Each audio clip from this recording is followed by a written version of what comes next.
یو درود شریف دی ډیر زیات آسان دی او څوک د درود شریف وای نو الله پاک ته د پیغمبر له صلوات والسلام دیدار ور نصیب کړي دغه رنګ الله پاک له د حج او د عمرې اسباب د غیب نه پوره کړي او دغه رنګ څومره چې خواهشات دي څومره مقاصد دي او دغه رنګ د مال او دولت لپاره ډیر زیات بهترین اعلی درود شریف دی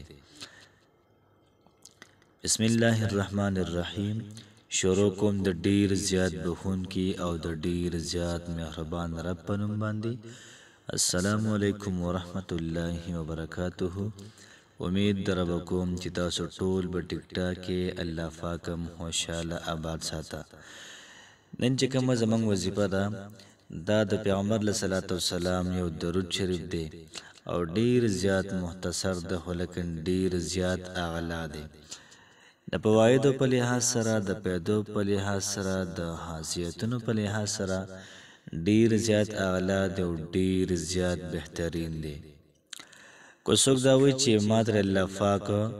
په خوب کې د پیغمبر صلی الله علیه وسلم دیدار دار نصیب کی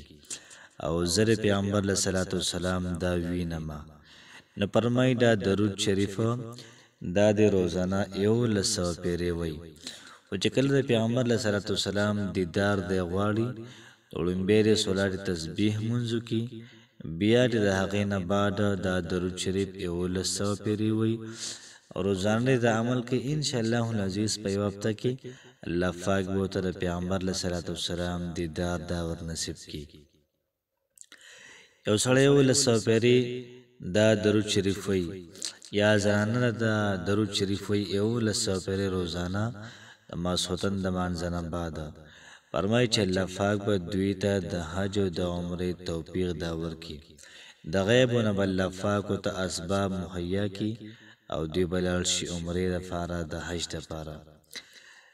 بازرونه فنده سوي چې د هغوی مالی مشکلات ډیر زیات وي مال او دولت سره نوي د هغوی گزاران دا ډیر زیات ګران تیریږي نو که هغوی دا وظیفه د رزق لپاره مختص کی ان شاء الله العزیز الله پاک بوتا د غیب او رزق ورکی دوم رزق ول الله پاک ورکی چې دوی به سنبالول نشي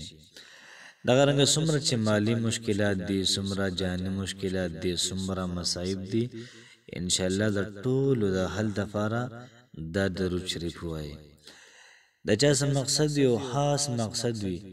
او د خاص مقصد لپاره دا وظیفه کول غواړي ان شاء الله العزیز الله پاک په دې وظیفې په برکت باندې د ډیر زیات خلکو ډیر غټ غټ کارونه کړی دي نو چې موږ د ارس لپاره وظیفه کو نو ان شاء الله العزیز الله پاک به زموږ استاد تمنا او مراد دا پوره کوي نو راځي چې وظیفې طرف ته وظیفه دا سره چې کله موږ د ماسوتنه مونږ کو زه هغه نه بعد به کینو کو به کور کې کینې کو جماعت کې کینې نو اول سو پیری به د درود شریف دا وایو چې کله موږ اول سو پیری د درود شریف ویلي اللهم صل على سيدنا محمد وعلى آله وبارك وسلم اللهم صل على سيدنا محمد وعلى آله وبارك وسلم او حب قلار روای اول سو پیری ان شاء الله العزیز ټول مشکلات په الله پاک ختم کی او دا غرنګ د حج او د عمرې توفیق بل الله پاک تاسو له امنګ لرا کی دا غرنګ سمره د رزق مسله ده الله پاک و زموږ تاسو رزق دا ډیر زیات کی او ګوسو د پیغمبر صلی الله علیه وسلم دیدار غواړي نو یو له سپیره داو کی او د نمخ کې دی لمبیا سولار تسبیح مونز داو کی ان شاء الله العزیز الله پاک به زموږ تاسو ټول مسائل د ختم کی الله پاک مو خوشاله ساته السلام علیکم ورحمت الله وبرکاته